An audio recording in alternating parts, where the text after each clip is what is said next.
She gave me an ultimatum. If you don't buy me the new iPhone, we're done. On my birthday, I said, okay.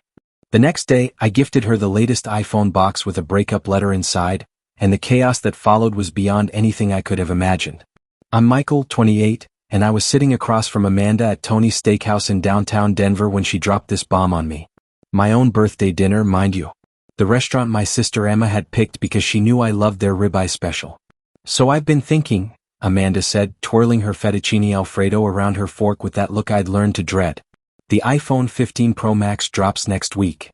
Yeah, I replied, cutting into my perfectly cooked steak, just happy to be celebrating with her and my family. The candlelight flickered across the white tablecloth, and for a moment, everything felt perfect. I need it. I paused mid-chew. Need. My phone is literally ancient, she said, holding up her iPhone 13 Pro, the one I'd bought her for Christmas just 10 months ago. This thing is practically prehistoric. That's barely a year old, Amanda. Exactly. It's embarrassing. Brittany just got the 14 Pro and she's been showing it off at the yoga studio. The camera quality is so much better than mine. My sister Emma caught my eye from across the table, where she was sitting with her husband Dave.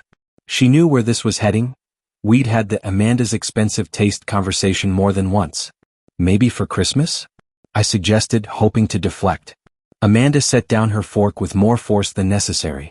Seriously? That's 4 months away. Well, phones are expensive. I just paid my car insurance and rent this week. You make good money at the marketing firm. I make decent money and I have responsibilities. Student loans, my dad's medical bills, you know this. She leaned back in her chair, crossing her arms. The temperature at our table seemed to drop 10 degrees. You know what? I'm tired of this. Tired of what? Of you being cheap. It's always bills this and budget that. When was the last time you just spontaneously did something nice for me? I literally took you to Cabo last month for your birthday weekend, I said, my voice rising slightly. That doesn't count. My mom, sitting next to my dad, was suddenly very interested in her wine glass. Dad had found something fascinating about the restaurant's ceiling. Even my 13-year-old nephew Jake had stopped scrolling on his phone and was watching this train wreck unfold. Amanda, can we discuss this later? It's my birthday. No. I want an answer right now.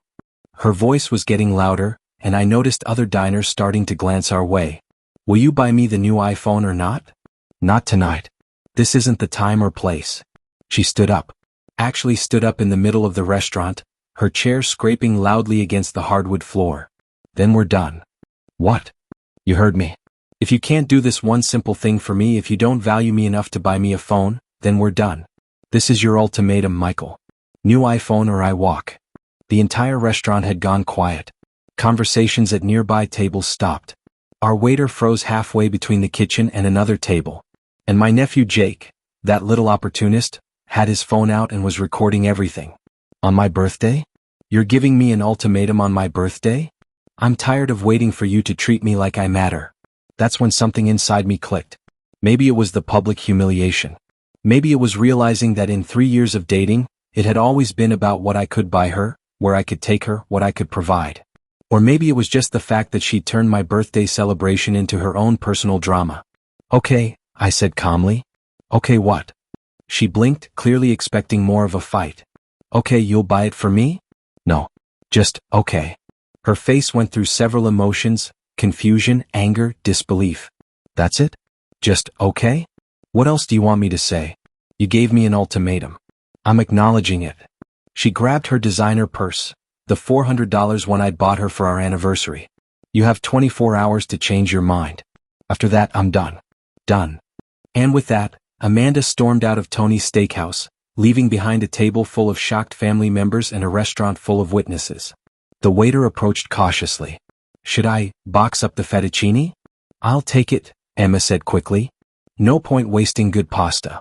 My mom finally broke her silence. Honey, are you okay? And you know what? I was. For the first time in months, I felt completely fine. Actually, Mom, I think that might be the best birthday gift she could have given me. Jake showed me his phone screen. Uncle Mike, this is going viral. I already posted it. Jake, don't. Too late. Sorry. But she was being totally cringe. And that's when I realized my life was about to get very interesting. By the time we got home from dinner, Jake's TikTok had exploded. 50,000 views and climbing. The comments were absolutely brutal. Not the birthday ultimatum skull. She really said literally ancient, about a 1-year-old phone. The audacity to do this in public on his birthday. Run, king, run. Man running. This is what happens when you date someone who measures love in dollar signs. I was scrolling through the comments on my couch, still wearing my birthday dinner clothes, when my phone buzzed. Amanda, take that video down. Now. I didn't post it. Then make your nephew take it down. He's 13. I don't control his social media. This is humiliating, Michael. Should have thought about that before the public ultimatum. I'm serious about the phone. So am I about my answer. You'll regret this. Probably not. That night, lying in bed, I had an idea. A beautifully petty idea that made me smile for the first time all day. I woke up the next morning to 27 text messages from Amanda. They ranged from, "I'm sorry, I was just frustrated," to, "But I still really need that phone," to "You're being ridiculous," to "Fine. Be that way." I didn't respond to any of them. Instead, I drove to the Apple store at Park Meadows Mall in Littleton. The teenage employee with the man bun looked confused when I explained what I wanted. "You just want the box? Just the iPhone 15 Pro Max box?" "Yep. Do you sell them separately?" Yeah, for people who need replacement packaging. It's like $10. Perfect. Back home in my apartment in Lodo, I sat at my kitchen table and typed out a letter on my laptop. "Amanda, you're absolutely right. You do deserve someone who values you exactly as much as you value yourself. Someone who sees relationships as transactions. Someone who measures love in material goods. Unfortunately, that's not me. I value partnerships built on mutual respect, with people who don't throw public tantrums at their partner's birthday dinner. Your ultimatum made things crystal clear. So here's your new phone. It's exactly what our relationship turned out to be, an empty box. We're done. Not because I wouldn't buy you a phone, but because you thought threatening me was an acceptable way to get one. Please leave your apartment key under my doormat. Michael." I printed the letter, folded it neatly, and placed it inside the iPhone box. Then I wrapped the whole thing in silver paper with a big red bow, the works. The drive to Amanda's apartment in Cherry Creek took 20 minutes. 20 minutes to think about whether I was really going to do this. 20 minutes to remember every time she'd made me feel guilty for not spending enough money on her. 20 minutes to recall how she'd humiliated me in front of my entire family. By the time I pulled into her parking garage, I was absolutely certain. She opened the door already smiling, wearing yoga pants and that crop top I'd bought her at Nordstrom. "I knew you'd come around," she said, practically bouncing on her toes. "Happy to give you exactly what you wanted," I said, handing her the beautifully wrapped box. "Oh my God, Michael. I'm so sorry about last night. I was just frustrated, you know? I promise I'll take such good care of it." She was already tearing into the wrapping paper like a kid on Christmas morning. "And I'll make it up to you, I swear. Maybe we can go to that new sushi place in Rhino tonight and—" She opened the box. Her face went through about 17 different emotions in 10 seconds. Confusion. Realization. Disbelief. Anger. More anger. "Is this a joke?" "No joke. We're done." You got me an empty box?" Seemed fitting. "This is cruel, Michael. Cruel as giving your boyfriend an ultimatum at his birthday dinner in front of his whole family." She threw the box at me. It hit the door frame and fell harmlessly to the ground. "You're seriously breaking up with me over a phone?" "I'm breaking up with you over the ultimatum. The phone was just the excuse you used." Her voice got shrill. "I'll tell everyone you're emotionally abusive." I pulled out my phone and showed her Jake's TikTok. 2.3 million views now. Everyone already knows exactly what happened. Congratulations, you're viral. 2 million people saw that? Your ultimatum is internet famous. This is all your fault. How is this my fault? If you had just bought me the phone, we'd still be together. Until your next ultimatum. No thanks. I was already walking back to my car when I heard her slam the door. Even through the closed door, I could hear her shriek of frustration. 20 minutes later, sitting in my apartment, the texts started coming. "You're a psychopath. That was emotional manipulation. I'm keeping all your hoodies. My friends think you're trash now. Enjoy being single forever." But the real entertainment started on Instagram and TikTok. Amanda went on a complete social media rampage. Some men just can't handle a woman who knows her worth. Nail polish. When he shows you his true colors, believe him the first time sparkles. He was too cheap anyway. Dodged a bullet. Face with rolling eyes. When he tries to humiliate you but you realize you're better off. Woman shrugging. The problem?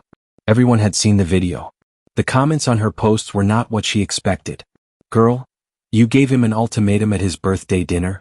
Knows her worth, equals demands $1,200 phone skull. You literally threatened to leave him over a phone. That empty box was poetic justice. Ma'am, this is not the flex you think it is. She deleted all the posts within 3 hours. But the internet never forgets. Screenshots were already circulating on Twitter and Reddit. That's when the voicemail started. Oh, the voicemails? Michael, I've been thinking. Maybe I overreacted a little bit. Call me back, okay? That was voicemail number 1 around 10 p.m. By midnight I had 7 more. Ignoring me is really childish. We need to talk about this like adults. You know what? I don't even want the stupid phone anymore. I just want us to work this out. Fine. Don't call me back then. Your loss. I'm seeing someone new already, by the way. He bought me 2 phones. So there. That last one made me laugh out loud. 2 phones? Sure, Amanda. Meanwhile, Jake's TikTok had exploded beyond anything we could have imagined. 8 million views and climbing. The kid was getting interview requests from podcasts. My sister Emma was mortified but also secretly proud that her son had documented such a perfect example of toxic behavior. Uncle Mike, Jake texted me, and Amanda made her own TikTok trying to explain her side. It's getting destroyed in the comments. I watched her video. She was sitting in what looked like her bedroom with ring lighting and everything, trying to control the narrative. So there's been a lot of misinformation about what happened at dinner the other night. First of all, Michael had been promising me a new phone for months. I was just politely reminding him. Second, the whole ultimatum thing was taken completely out of context. It was more like a joke. And third, the empty box thing was just cruel and manipulative. The comments were ruthless. Bestie, we literally watched the video. Politely reminding equals public ultimatum apparently. Gaslight, gatekeep, girl boss but make it delusional. The empty box king strikes again crown. Imagine thinking you're the victim here. People were stitching her video with Jake's original, showing her lies in real time. It was brutal and fascinating to watch. But the real tea came from an unexpected source. Emma called me the next morning. Michael, you need to hear this. I ran into Sophia at Starbucks. Sophia was Amanda's best friend and roommate. They'd been friends since college. She looked stressed, Emma continued. Really stressed. So I asked if she was okay and she just spilled everything. What do you mean everything? Amanda's been crashing at her place because she can't afford her apartment alone. What happened to her apartment? Turns out you were paying way more than half the rent. Sophia said Amanda convinced you to help out because her marketing coordinator job didn't pay enough. This was true. Amanda had been struggling with her $1,800 rent for her 1-bedroom in Cherry Creek, so I'd been covering $1,200 of it for almost a year. I thought I was being a good boyfriend. There's more, Emma said. Remember how she said she was already seeing someone new who bought her 2 phones? Yeah. Total lie. Sophia showed me the text. Amanda matched with some guy on Hinge and asked him to buy her a phone within the first hour of their coffee date. She asked for a phone on the first date? The guy literally left mid-latte and stuck her with the check. Then he unmatched her and left a review warning other people about her on some dating app forum. I felt bad for exactly half a second, then remembered my birthday dinner. It gets worse, Emma continued. She applied for phone financing through Apple and got denied. Her credit is completely trashed. How? Sophia says she's been living off credit cards for months. Maxed out trying to maintain some Instagram lifestyle. The designer clothes, the expensive dinners she posted about, those weekend trips to Aspen, all credit cards. That's when everything clicked. I'd wondered how Amanda afforded her lifestyle on a $45,000 salary. The Lululemon outfits, the weekly Monty Python, the constant shopping trips to Cherry Creek Mall. I thought maybe her parents helped out or she had some savings. The only reason she could afford anything was. Emma paused dramatically. Me. You were subsidizing her entire fake lifestyle. My phone rang. Unknown number. Hello? Is this Michael? The voice was male, tired sounding. Yeah, who's this?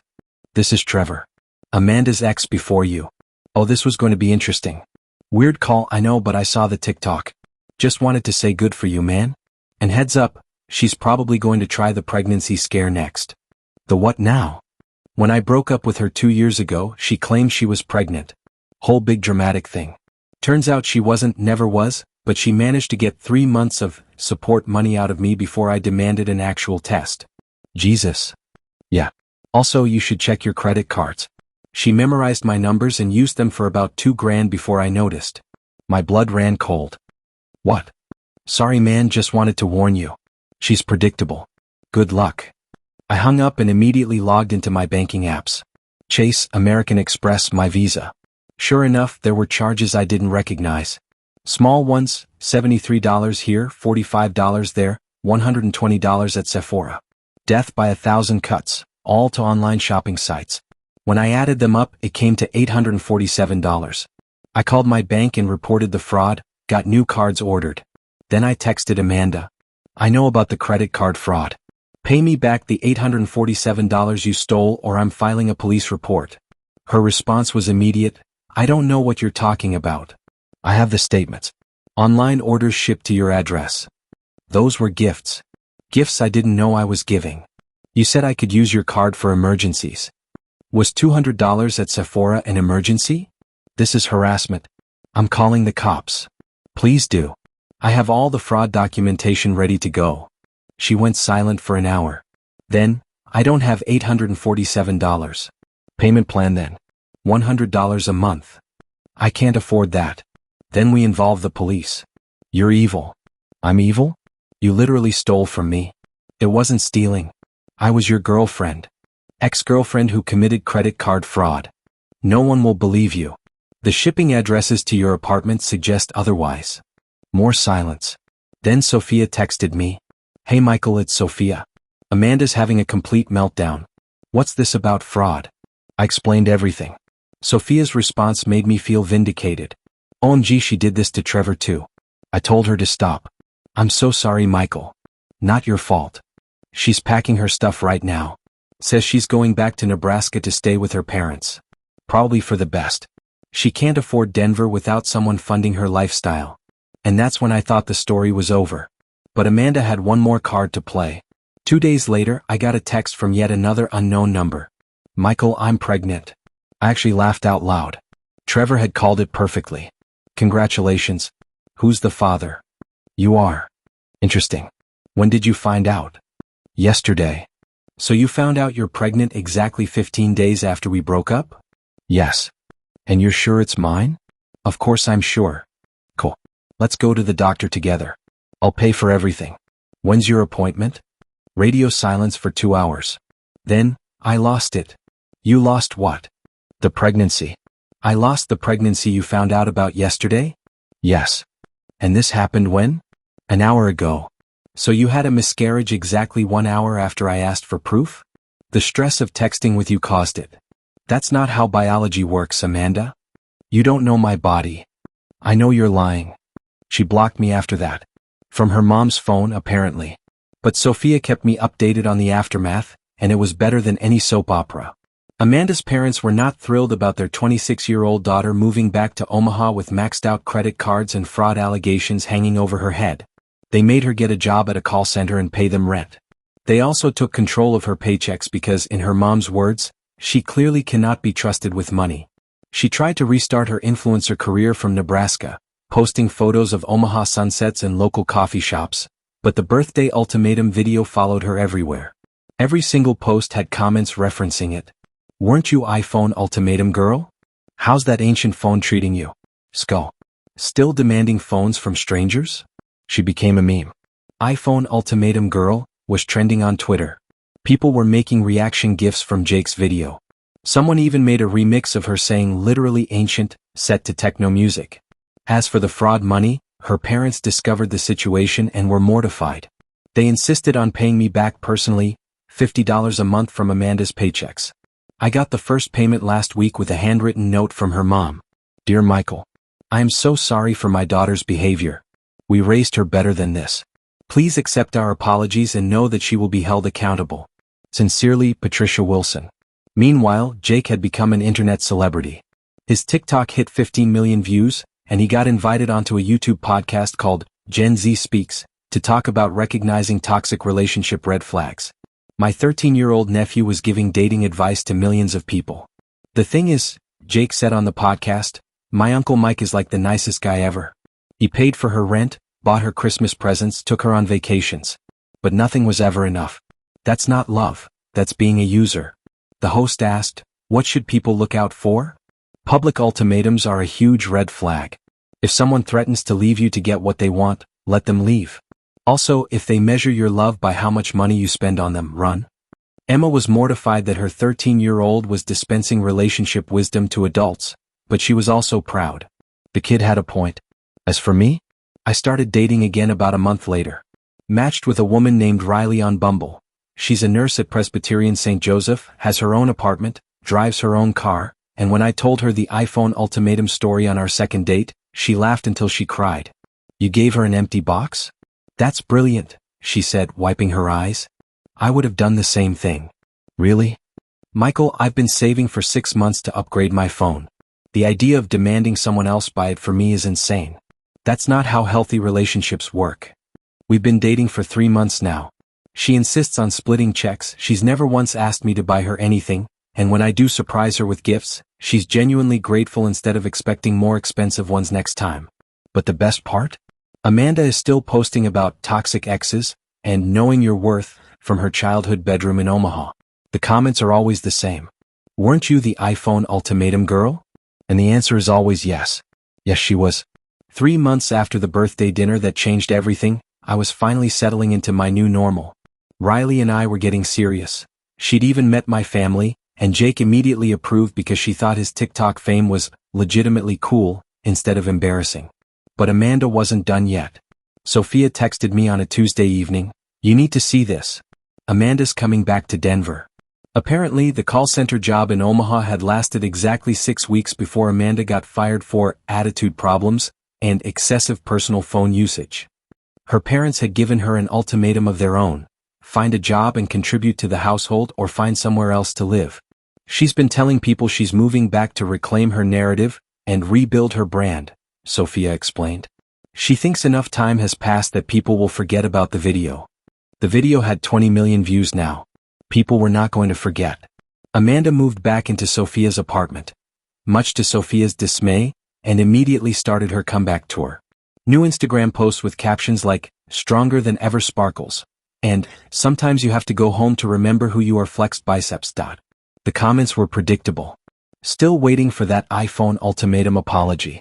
Home is where the heart is, and where you move when you can't afford rent. Skull. Character development would be taking accountability. But Amanda had learned nothing. Within a week of being back in Denver, she was already back to her old tricks. Emma called me, barely containing her laughter. "Michael, you're not going to believe this. Amanda asked our waiter at Snooze to buy her the new iPhone." "She what?" "Riley and I went for brunch yesterday, and guess who our server was? That guy Derek that Amanda went on the Hinge date with. The one who left her with the check." "No way." "He recognized us from the video. Came over and was like, 'Aren't you guys related to iPhone ultimatum girl?' So we started talking and he told us she'd actually contacted him again. She reached out to the guy who publicly rejected her. Apparently she'd met him on Instagram saying she was in a better place now and wanted to clear the air. He agreed to meet her for coffee, thinking maybe she wanted to apologize.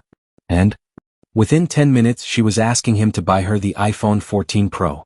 Said the 13 was literally prehistoric, and that a real man would want his woman to have nice things. They weren't even dating. That's what he said. He told her, "Ma'am, we're not together. We went on one date 8 months ago." And she said, "But you could be my boyfriend if you wanted to invest in me." I was dying. What did he do? Left money for his coffee and walked out. But here's the best part. He was so shocked by the audacity that he made his own TikTok about it. Derek's TikTok was titled, "When iPhone ultimatum girl slides into your DMs." It got 5 million views in 2 days. The comments were ruthless. "She really thought you forgot, Skull. The audacity is astronomical.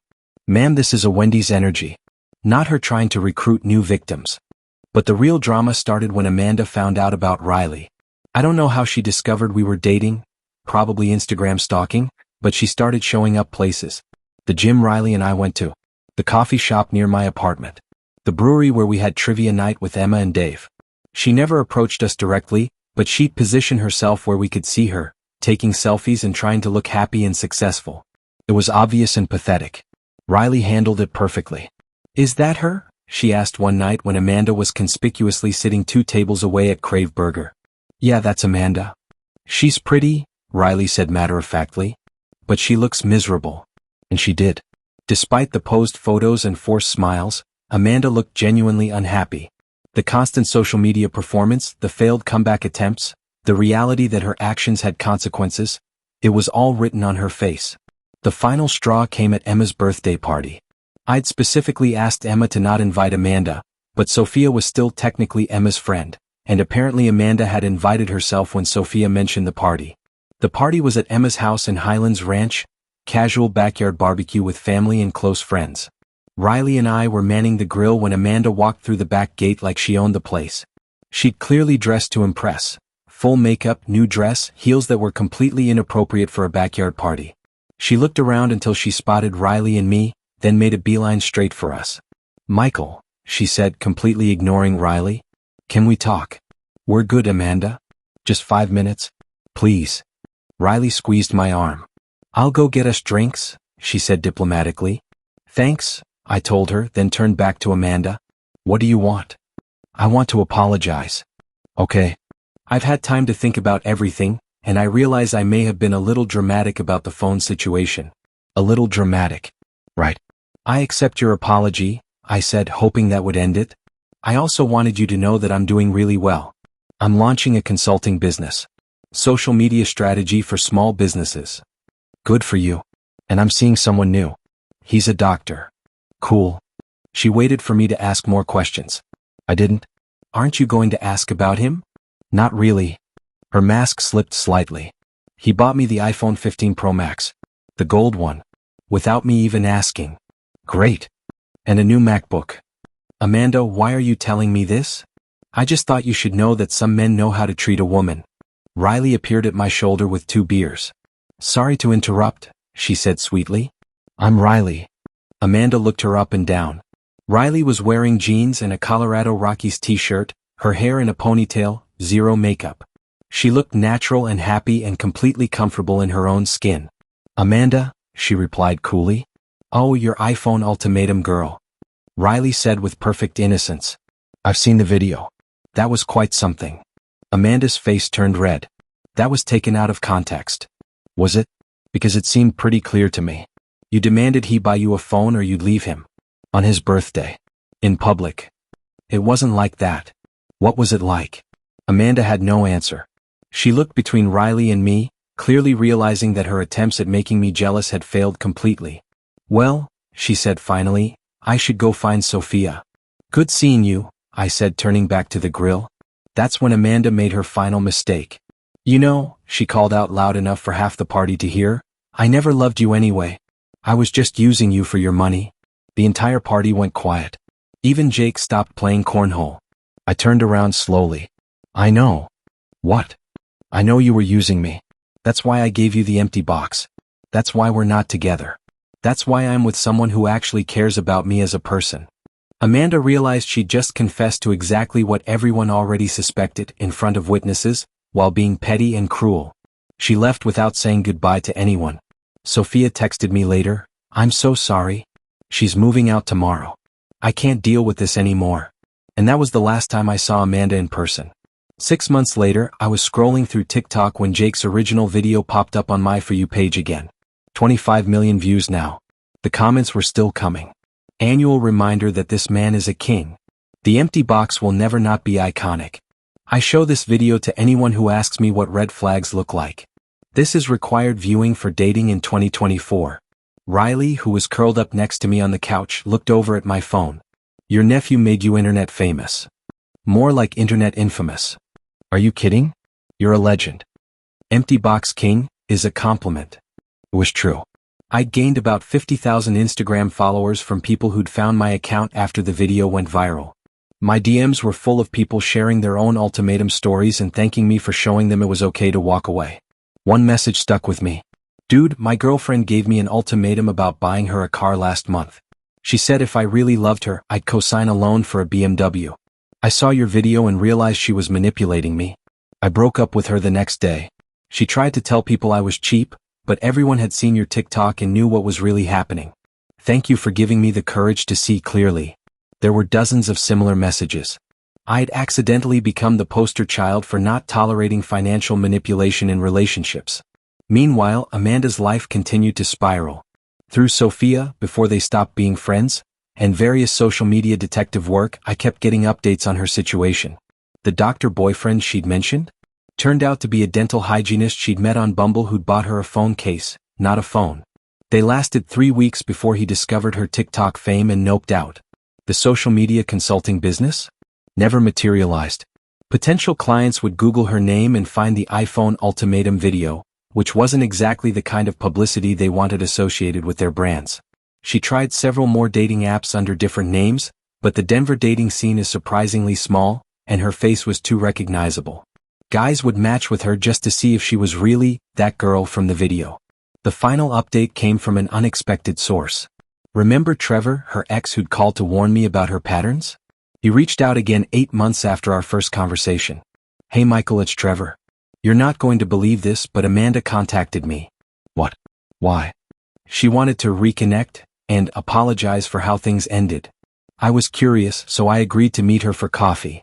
"And?" "Dude, she asked me to take her back. Said she'd learned from her mistakes and realized I was the one who got away." I couldn't help but laugh. "Let me guess, she needed financial help?"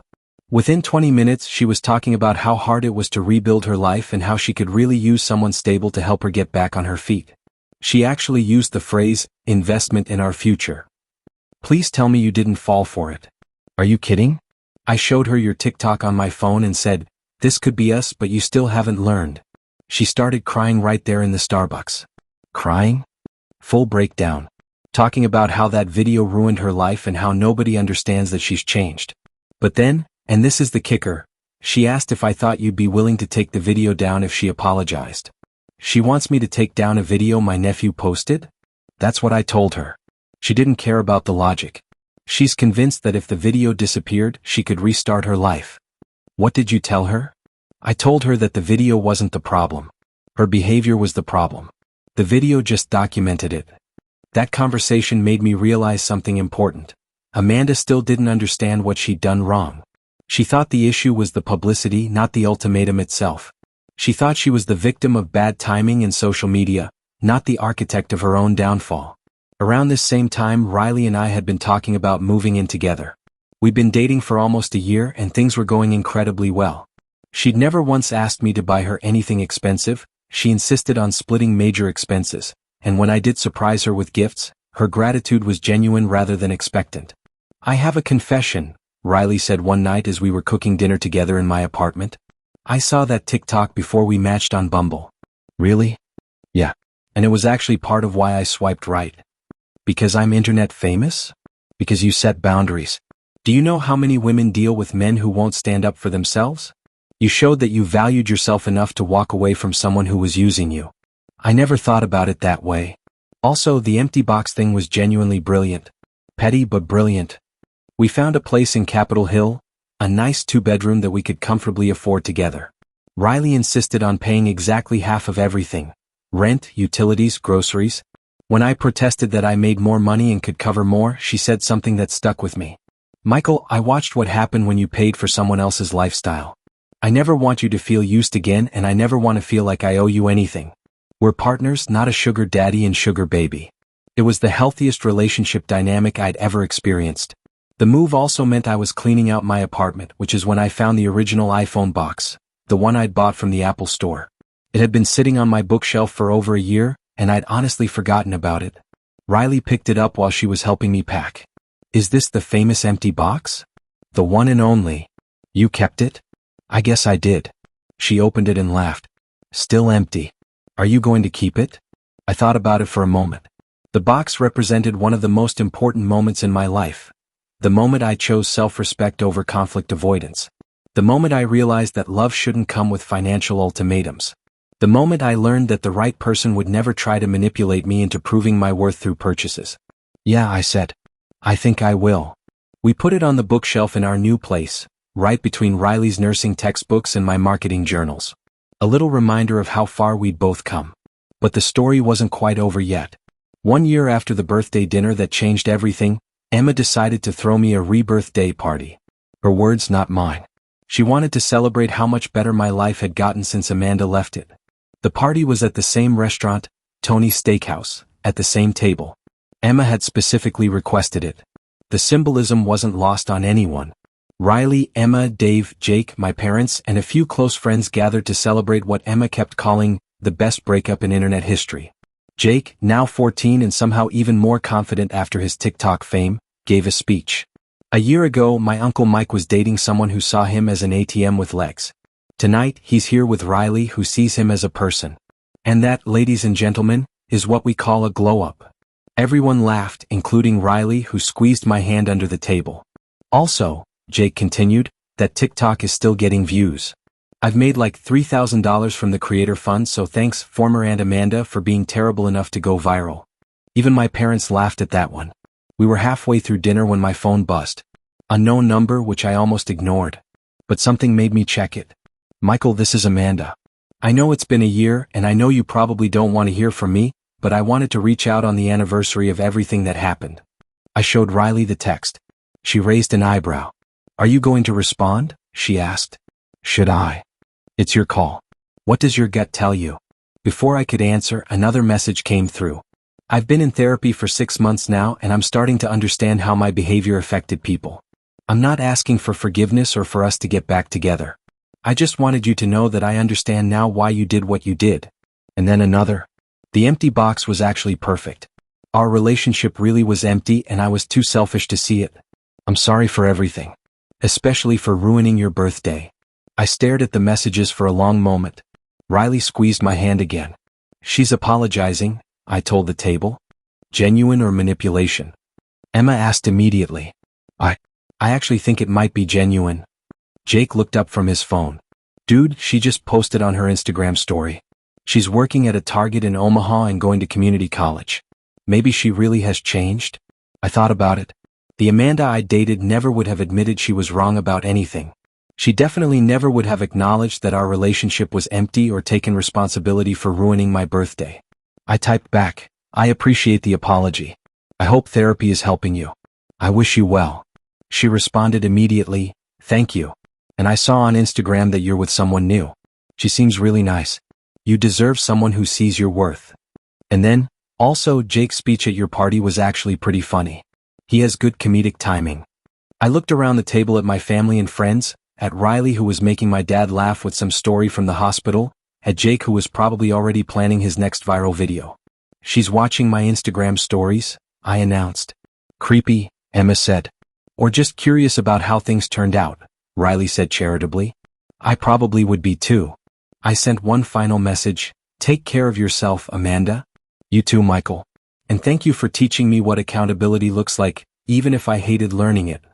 I put my phone away and didn't check it again for the rest of the night. Later, as Riley and I were getting ready for bed in our shared apartment, she asked, do you think she really changed? Maybe, I said. But it doesn't matter anymore. Why not? Because even if she became a completely different person, we're not compatible. We never were. I was just too afraid of conflict to admit it. Riley nodded. And now? Now I'm with someone who would rather split a McDonald's value meal than demand I buy her a lobster dinner. Someone who thinks my success is our success, not just an opportunity for her to spend more money. Hey, Riley said, throwing a pillow at me. I would totally let you buy me a lobster dinner. I'm not that selfless. The difference is you'd never demand it or threaten to leave me if I couldn't afford it. True. I'd probably just suggest we look for happy hour specials instead. That night, I took the empty iPhone box off our bookshelf and really looked at it for the first time in months. What had started as a petty gesture had become a symbol of self-respect. A reminder that my worth wasn't measured by what I could buy for someone else. Riley found me holding it in the living room. Having second thoughts about keeping it? She asked. No, I said. Just thinking about how much has changed. Good change? The best change? She sat down next to me on the couch. You know what I think that box really represents? What? The moment you chose yourself.